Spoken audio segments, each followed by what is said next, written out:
네, 시청자와의 깊이 있는 소통, 리얼 비평, 탐나는 TV. 안녕하세요, 차예린입니다. 오늘 이정민 아나운서를 대신해서 인사드리게 됐는데요. 시청자 여러분의 생생한 목소리, 여느 때와 다름없이 충실히 담아서 전해드리도록 하겠습니다. 첫 코너는 한 주간 시청자들이 관심을 가졌던 MBC 이슈들을 뽑아서 확인해보는 시청자 픽 시간입니다. 키워드 살펴볼게요. 가능성, 헌터, 보물, 3년. 먼저 헌터부터 확인해 보겠습니다. K-팝 데몬 헌터스 흥행 후 사냥꾼보다는 영웅이라는 이미지가 강해진 단어죠. 어떤 방송에서 등장했나요? 네, 8월 27일 방송된 라디오스타 관련 키워드입니다. 이날은 K-아재 흥행 헌터스 특집으로 꾸려졌는데요. 화려한 필모그래피를 가진 명대사 헌터부터 홈쇼핑을 제패한 완판 헌터까지 각 분야의 스타들이 모여 예측 불허 토크를 펼쳤습니다. 자, 오늘은 각 분야에서 화제성 받고 흥행 더블로 가는 네 분과 함께합니다. K아재 흥행 헌터스 특집. 사실 뭐 대한민국 대표 흥행 배우죠. 김웅수 씨. 라스에서 밝히고 싶은 뭐 최종 꿈이 있다고요. 그래요? MBC 사장. MBC에 대한 공헌도로 봐서는 저희가 1순위일 거예요. 그 해를 푸는 날 그 24부장인가 되거든? 그 시청률이 뭐 거의 뭐 40% 가까이 갔잖아요. 그럼 내가 벌어다 준 돈이 얼마예요? 아니 그렇게 따지면 뭐 재석이도 나가고 다 나가야 되는데 재석이야말로 여기 MBC에 벌어다 줄 돈이 엄청나거든요. 난 그 사람 잘 몰라요.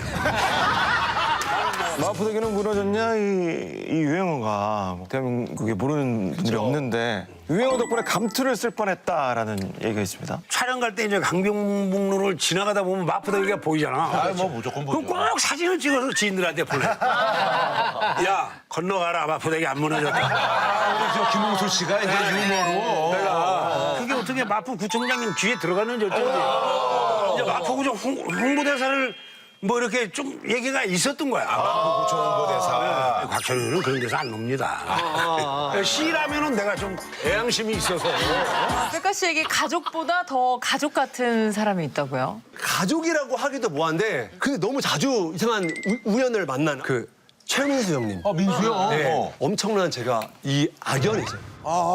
중학교 1학년 때 그 격리단에서 친구들하고 이렇게 기다리고 있는데 까만 색깔 스포츠카가 쫙 오는 거예요. 창문이 찍 내리고 누가 담배 피시는데 최민수 형님이지. 근데 저희 때는 영웅이잖아요. 모래시계 최민수. 야 최민수 막 이랬단 말이에요. 근데 갑자기 최민수 형님이 딱 이렇게 하더니 이렇게 하라고요. 이렇게. 네 낮췄어요. 그랬더니 갑자기 꿀밤을 빡 때리는 거예요. 그럴 수 있지. 진짜 몇 년 전에 연예인 되고 나서. 네, 되고 나서 BC 정지훈 씨랑 그 KBS 바이크를 탔어요. 둘이서 맞으면서 커피 마시고 약간 이런 데였어요. 누가 딱 앉는 거예요. 저 이렇게 둘이 마주보고 앉는데 여기에 딱 앉는 거예요. 근데 최민수 형님인 거예요. 이렇게 담배를 이렇게 딱 피시더라고요. 그러더니 막 둘러보시다가 뒤에 누가 봐도 너무 큰 바이가 두 개 딱 있잖아요. 오토바이가. 저 자전거 누구 거니? 맞습니다. 저희 너무 웃기잖아요, 속으로. 근데 넌 도시가 어울리지 않으니까 지금 바로 자연으로 돌아가! 이러는 거예요. 김호영 씨가 홈쇼핑 업계에서 완판의 신으로 활동 중이죠. 네네, 하고 여전히 있어요. 또 판매를 잘 이루고 있나 봐요. 그러니까 예전에는 사실 뷰티 쪽에만 하고 뷰티 있었는데 전문이었지. 요즘에는 이제 그게 좀 넘어서서 주얼리, 그다음에 건기식, 뭐 가루 타서 이렇게 에너지 약간 올리는 대부분 또 올리는 걸 많이 하지. 일단 저는 시연을 정말 진심으로 해요. 보통 이제 클렌저 이제 시연 같은 경우를 1시간 방송에서 하면 6번 씻는 거예요. 6번 씻는 거예요, 제가. 기름 빠지는데 그럼. 그럼에도 불구하고 피부가 이렇다라는 걸 보여주는 거야. 그냥 덮어. 그냥 진짜 제대로 땄네? 얼굴이 하얗게 거품이 올라왔죠? 올라오죠. 무슨 뭐 아 저런 것도 해주는구나. 해주는 거죠. 제가 이제 피부가 이제 좋다는 걸 제가 조금 더 적극적으로 이제 카메라 감독님한테 밧줄을 던져서 당겨 오게 하는 거야. 당겨 오게. 당겨 오게. 빨리 오세요. 당겨. 왜 안 와? 왜? 이렇게. 그럼 이제 이런 거 보여주는 거죠, 이렇게. 네, 분야를 막론하고 작품의 성공 뒤에는 끝없는 노력과 고민이 있었다는 걸 확인시켜준 토크였습니다. 시청자 반응은 어땠나요? 네, 댓글 준비했습니다. 백가는 인생 자체가 시트콤인 듯 모든 이야기가 웃김. 특히 최민수 썰 최고. 김호영 씨 보면 어쩜 저렇게 매사에 열심히 살고 주변 사람들에게 에너지를 줄까 싶음. 볼수록 기분 좋아지는 사람임. 김웅수님은 뭐든지 당당하게 밀고 나가야 재밌는 상황이 연출된다는 걸 잘 아시는 듯하네요. 출연자들의 활약에 대한 긍정적인 반응이 이어졌습니다. 네, 저도 보면서 이 백가 씨의 토크 능력이 진짜 대단하다라는 생각을 했습니다. 라스에 여러 번 출연했던 게스트라서 그런지 그 노련함이 정말 남달랐던 것 같아요. 위원들은 어떤 포인트를 흥미롭게 보셨나요? 이 진행자들이 게스트들에게서 질문을 계속 던지면서 조금씩 정보를 더 캐내면서 웃음을 만들어내는 그 특유의 호흡이 잘 발휘됐던 회차였는데요. 김동완 씨가 근황 토크를 하실 때 요즘에는 매니저 없이 동네 형이 일을 도와주고 있다라는 그냥 간단한 근황이었는데 여기서 동네 형의 존재에서 무언가를 감지한 김구라 씨가 계속해서 질문을 던지면서 이분과의 어떤 불화라던가 그리고 이분이 과거 웨이터 시절 그런 일화까지 뽑아내면서 아 역시 라스다운 호흡이다. 초반부터 기대를 모으기에 충분했고요. 또 김웅수 씨 같은 경우에도 이 맹문동 오빠 무대에서 평소보다 에너지가 떨어지니까 다른 출연진들까지 전부 이제 달려들어서 이 에너지를 끌어올리고자 굉장히 노력을 했고 마지막에는 굉장히 큰 목소리로 이전과는 다르게 노래를 부르셨는데 이때 이제 에너지 게이지가 올라가는 CG와 함께 웃음 게이지까지도 함께 더 높였던 그런 방송이었습니다. 각 출연자들의 각각의 매력으로 따지면 뭐 손색이 없었던 그런 에피소드 같은데요. 김웅수 씨는 사실 라디오스타에 여러 번 출연을 하셨잖아요. 네, 처음에 출연하셨을 때를 생각을 해보면 작은 발언 하나에도 전전긍긍하시던 모습을 많이 보여줬는데 이번에 토크는 MBC 사장직을 이제 호기롭게 욕심내는 모습부터 시작해서 어떻게 보면 좀 토크의 스케일이 이제는 남다르게 많이 정말 커지셨다, 성장했다라는 느낌이 들었습니다. 백가 씨는 이번에 특히 좀 돋보였었는데 와 사실 이게 성대모사 거리가 될까 싶었던 실화탐사대 오프닝 성대모사. 이게 뭐야? 그다음에 자체 묵음 처리는 시도되지 않았던 그런 성대모사여서 그 자체로 좀 신선한 콘텐츠였고요. 또 이런 게스트들이 잘 어우러져서 재미를 주었던 에피소드라고 생각합니다. 정말 이제 이날 누구 하나 빠질 것 없이 토크가 꽉꽉 들어찼던 것 같아요. 특히 이제 백가 씨 같은 경우는 좀 놀랐어요. 아직도 할 얘기가 남아있나. 최민수 씨 에피소드는 정말 그 하나만으로도 한 해를 책임질 수준의 이야기였는데 사실 그것뿐이 아니었죠. 신기한 개인기부터 부른 에피소드 이런 것들 같은 것들이 정말 왜 이분이 레전드 썰 부자인지 증명하는 그런 회차였는데 근데 이제 정말로 꽉꽉 들어차다 보니까는 약간의 뭐 종전의 양면 같은 건데 또 숨 쉴 틈이 없죠. 그래서 재밌긴 한데 아무튼 이제 다들 자기 할 얘기만 하는 그 분위기 속에서 저는 이제 김호영 씨 역량이 전 되게 눈에 띄었는데 이날 같은 경우는 약간 조력자 역할을 했었던 것 같거든요. 이제 김동완 씨의 군바 댄스 때 옆에서 이제 그거를 조력을 해준다든가 백가 씨의 하우를 받쳐서 해준다든가 어느 정도 좀 제5의 MC 역할을 해주셨는데 그걸 보면서 사실 이제 그 김호영 씨가 그 계속해서 그 하이 텐션으로만 유명했었는데 저는 약간 예능인으로서 한 단계 업그레이드 된 것이 아닌가라는 생각을 했었던 회차였습니다. 다음은 새로운 희망이 엿보이는 단어, 가능성입니다. 위근우 위원이 소개해 주시죠. 예, 지난달 26일 방송된 피드수첩 관련 키워드입니다. 이날은 수도권을 떠나 지역에 정착한 청년들을 만나봤는데요. 새로운 삶에 도전한 청년들을 통해 지역 소멸 해결의 가능성을 발견하는 한편 지역 정착의 어려운 현실을 담아내며 시선을 모았습니다. 덕유산 자락의 경남 거창. 불볕더위에 제초 작업을 하는 청년들. 서울에서 온 영민 씨와 프랑스에서 온 알렉시 씨입니다. 알렉시 씨는 영민 씨가 우프 홈페이지에 올린 글을 보고 찾아왔습니다. 하루 5시간 일을 돕고 대신 숙식을 제공받습니다. 외국인 농촌 체험자로 일손을 확보해 동네 어른들을 놀라게 했습니다. 별다른 연고가 없지만 영민 씨는 경남 거창을 선택했습니다. 귀농인을 텃세 없이 받아주는 열린 분위기에 마음이 끌렸다고 합니다. 하지만 집을 구하는 것부터 어려웠습니다. 빈집은 많았지만 정작 살만한 집은 드물었습니다. 집을 구하고 싶어 근데 누구 있어주나 안 주는데. 수소문 끝에 얻은 집이 외딴 산자락에 위치한 한옥. 푸세식 알고 계신지 모르겠는데 요즘엔 보기 드문 재래식 화장실. 샤워장은 낮고 좁은 보일러실 한 귀퉁이에 있습니다. 정리를 안 해놔서 조금 환경이 되게 열악한데. 에어컨도 없어요. 에어컨도 없습니다. 예. 그래도 영민 씨에게는 대농의 꿈을 꾸는 소중한 공간입니다. 디자인 회사에 근무하던 다은 씨는 10년 전 먼저 거창에 정착한 어머니에게서 희망을 봤습니다. 대전에서 왔을 때 사과가 들어간 고추장을 먹어봐라고 보내주셨는데 먹어보고 이게 너무 맛있는 거예요. 그래서 우리 이거 패키지 디자인부터 뭐 용기나 이런 것도 다 찾아서 한번 상품화를 해보자. 다은 씨는 어머니가 만든 고추장과 된장 등을 상품화해서 인터넷을 통해 판매했습니다. 반응이 뜨거웠다고 합니다. 그 길로 직장을 그만두고 거창에서 농산품 유통 가공업체를 설립한 다은 씨. 최근에는 경남 창조경제센터의 지원도 받았습니다. 첩첩산중, 경상북도 영양군. 8월 무더위에 땀을 흘리며 고추를 수확하는 이 청년, 김민주 씨입니다. 요양차 영양군에 이주한 어머니의 병간호를 위해 온 것이 이곳에 정착한 계기가 됐습니다. 빈집을 찾고 다녔었는데 빈집이 없어서 이제 모텔 생활을 하면서 왔다 갔다 꼭 여기 이 동네가 아니어도 되니 뭐 다른 동네에 빈집이 있느냐 물어봤는데 있긴 있는데 이제 성묘 오시는 분들을 위해서 빈집을 못 준다라고 하셔서 빈집은 많지만 정작 살 집이 없는 답답한 현실. 영양군도 심각성을 알고 있습니다. 우선 주거 부분에는 온단체 40세대 집을 우리 건물을 새로 지었고요. 젊은이들이 여기 와서 좀 문화생활도 할 수 있고 정주 여건도 좋은 곳에서 우리가 정착할 수 있게끔 그런 준비를 하도록 하겠습니다. 방송을 보고 귀촌에 대한 인식이 달라진 분들도 많을 것 같은데요. 시청자 반응 살펴볼까요? 예, 댓글 준비했습니다. 귀촌 청년들 용기가 대단하네요. 응원의 박수를 보냅니다. 젊은 청년들이 농촌에서도 자립할 수 있도록 빈집 문제 해결이 시급합니다. PD수첩 콘텐츠가 바뀌고 있네요. 진실을 알리고 모두가 잘 사는 세상이 되도록 노력해 주셔서 감사합니다.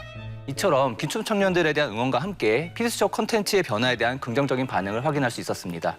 네, 인구 소멸을 주제로 한 연속 기획의 3번째 에피소드였죠. 앞서 공개된 2편에 비해서 조금은 더 밝은 분위기로 진행이 됐는데요. 사실 사안의 중요도는 여느 사회 문제만큼이나 심각하지 않을까 싶습니다. 이번 리포트가 문제의 쟁점을 잘 포착했다고 생각하시나요? 청년 귀촌에 대한 또 주목을 하면서 여기에 담긴 그 희망과 또 개선점에 대해서도 함께 조명을 했는데요. 특히나 영양에는 빈집이 많고 당연히 살 집도 많을 거라고 생각했지만 정작 부동산에 가보니까 집이 나온 게 없다라고 하는 장면을 보면서 우리가 알고 있는 이미지, 농촌에는 당연히 살 공간이 많겠지라고 하는 것과 현실적으로 부딪히는 이런 부동산 문제들이 지금 정부가 어떤 방식의 대안을 고민해야 하는지도 이 방송이 잘 제시했다는 생각이 들었습니다. 동시에 여기에 나타나 있는 여러 빈틈들을 덕유산 고라니와 같은 청년들이 스스로 이런 어려움을 극복하려는 노력, 저도 박수를 충분히 보낼 만하고 이것이 긍정적인 에너지라는 생각이 들었는데요. 동시에 이런 자생적인 네트워크에만 기대지 않는, 그리고 이들을 더 도울 수 있는 정책적인 대안은 무엇일까에 대한 고민도 함께 해보게 됐습니다. 그런 점에서 지역 소멸을 막기 위한 청년들의 귀촌을 장려하기 위해서는 어떠한 지원이 필요할까, 이런 것들에 대해서도 이번 방송을 통해서 숙고해 볼 수 있는 계기를 마련했다라고 볼 수 있겠습니다.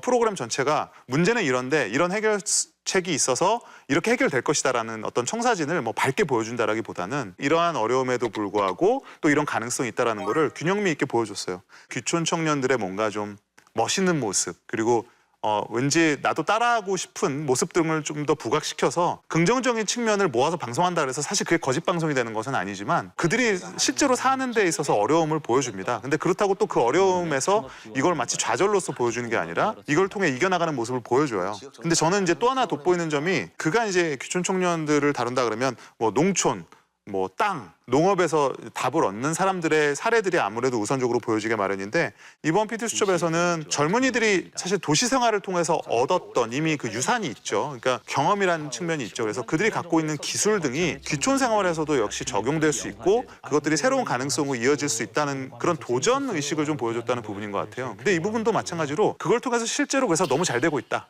이것이 답이다라고 말하지 않고 이런 새로운 생활을 통해서 젊은이들이 앞으로 진취적으로 계속 도전할 만한 여지가 있음을 보여줬다라는 점, 그런 가능성을 집중했던 방송이라는 점에서 의의가 있었습니다. 저는 특히 이 다양한 청년들의 인터뷰가 인상적이었어요. 이들이 귀촌의 계기에 대해서 얘기하는 이 말들을 들어보면 서로 다른 배경을 가지고 각자 다른 일을 하고 있었던 청년들임에도 불구하고 공통적으로 드러나는 이야기들이 있었어요. 노동 시간이 너무 길고 또 긴 출근 시간에 대한 이야기들, 그리고 돈을 벌면 다 이제 서울 집값으로 나간다. 그 얘기인즉슨 즉 직주 근접이 되지 않는 주거의 불안정성이죠. 이런 것들이 공통적으로 드러나면서 현재 우리 사회 청년들이 어떤 어려움에 처해 있는지도 잘 드러났었고요. 또 미혼의 자녀가 이제 지역에 있는 부모의 간병을 위해서 이제 귀촌한 경우들이 있었어요. 그걸 보면 이제 지역 소멸로 인한 뭐 의료 공백이나 부족한 돌봄 현실까지 청년들의 귀촌 하나로 다 건드려지는 그런 문제들이었거든요. 그래서 결국에는 지원금뿐만이 아니라 여러 퍼즐이 다 맞춰져야지 지역 소멸을 막을 수 있다라는 이 PD수첩의 결론이 이들의 목소리를 통해서 아주 잘 제시됐습니다. 네, 방송을 보면서 청년이 살고 싶은 마을을 만드는 게 무엇보다도 중요하겠구나라는 생각을 하게 됐습니다. 지역 정주를 위한 필수 조건들이 충족되면 새로운 미래가 펼쳐질 수 있을 것 같다는 희망도 엿보였는데요. 수축하는 사회의 틀을 바꿀 움직임 앞으로도 꾸준히 포착해 주시길 바라겠습니다. 다음은 탐나는 키워드 보물인데요. 어떤 방송에서 다뤘나요? 네, 8월 31일 방송된 신비한 TV 서프라이즈 관련 키워드입니다. 이날 아주 사적인 리플레이 코너에서는 신안 바닷속 보물에 얽힌 이야기를 전했는데요. 값비싼 도자기가 섬 주민들에게 재앙을 불러온 사건을 재조명하며 씁쓸한 여운을 남겼습니다. 1976년 이것은 예사 물건이 아닌 것 같은데? 전남 신안 도덕도에 사는 한 남자가 높이 44cm, 둘레 65cm의 크기에 색깔과 무늬가 온전한 도자기를 건져 올린다. 아니 근데 요것이 고려창자 같지 않아요? 예. 남자의 동생은 국립광주박물관의 학예사에게 도자기의 감정을 받는데 이 귀한 걸 어디서 구하셨습니까? 중국에서 온 겁니다. 그것도 14세기 원나라. 드디어 밝혀진 도자기의 정체. 14세기 중국 원나라 때 만들어진 청자였다. 그 가치만 해도 당시 10만 달러, 현재 한화 3억 원에 달할 정도였는데 이 소식은 기사화되어 전국으로 알려진다. 원나라 도자기가 어찌 신안 앞바다까지 와버렸어?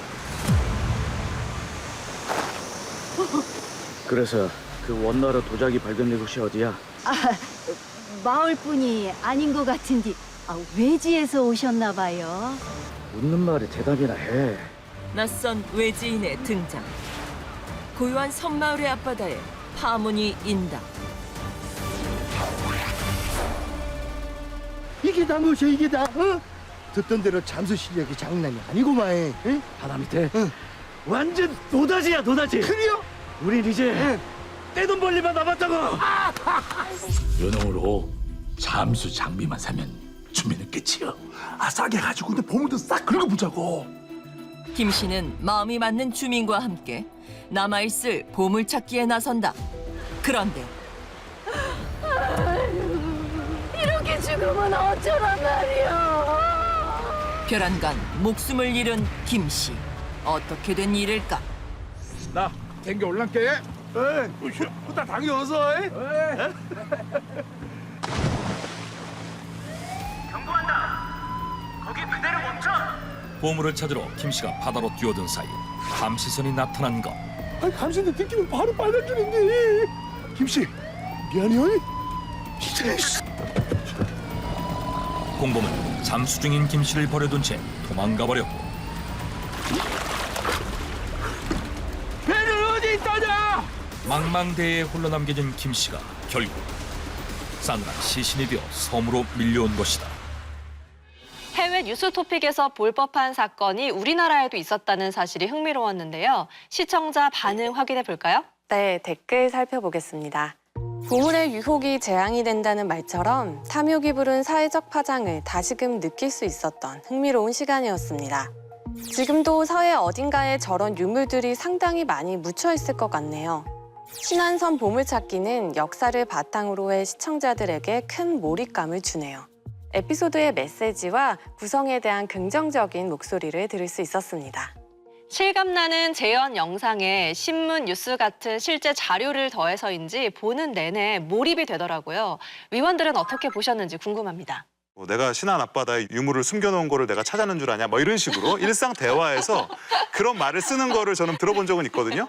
근데 한 번도 이게 정확히 어떤 사건인지는 몰랐었어요. 근데 이번에 보면서 굉장히 좀 재밌게 봤는데 다양한 보도 자료와 그 당시 상황들을 이렇게 섞어서 보여주니까 굉장히 좀 영화 한 편을 보는 것 같은 몰입감이 있었습니다. 특히 이제 에피소드 초반에는 이제 보물에 홀린 섬 주민들의 모습을 보여주는데 마치 무슨 어떤 공포 영화의 한 장면처럼 연출하는 실제로 어떤 경각심을 주려는 의도를 강조한 점이 돋보였고요. 저는 근데 사실 이거 보면서 좀 놀랬던 점이 이게 어찌 보면 현재 진행형인 사건일 수도 있다라는 점 때문이었는데요. 2019년 이 40년간 보관해온 도자기를 일본에 반출하다 적발이 됐다. 이런 것들이 유물에 관련한 사건이라고 볼 수 있지만 한편으로는 정부가 이제 끝났다. 더 이상 찾아낼 게 없다라고 말을 했음에도 그런 정부 혹은 공권력에 대한 사람들의 불신의 어떤 그 심리 상태를 보여주는 에피소드가 아니었을까 또 이런 생각도 해봤습니다. 이 어민이 보물을 찾으려다가 안타깝게 목숨을 잃었다라고 하는 부분을 짚어줌으로써 이 보물이라고 하는 것이 사람의 행복을 가져다 주기만 하는 것이 아니라 욕망 때문에 파멸을 맞이한다라고 하는 교훈을 또 일깨우면서 이 아주 사적인 리플레이의 가능성을 보여준 대목이기도 했는데요. 예전에는 진실 혹은 거짓까지 거슬러 올라가서 이게 진짠가 가짠가를 구분해야 하느라 굉장히 시청자들의 마음을 사로잡았던 부분도 있었지만 지금은 기본적으로 이 사실을 기반으로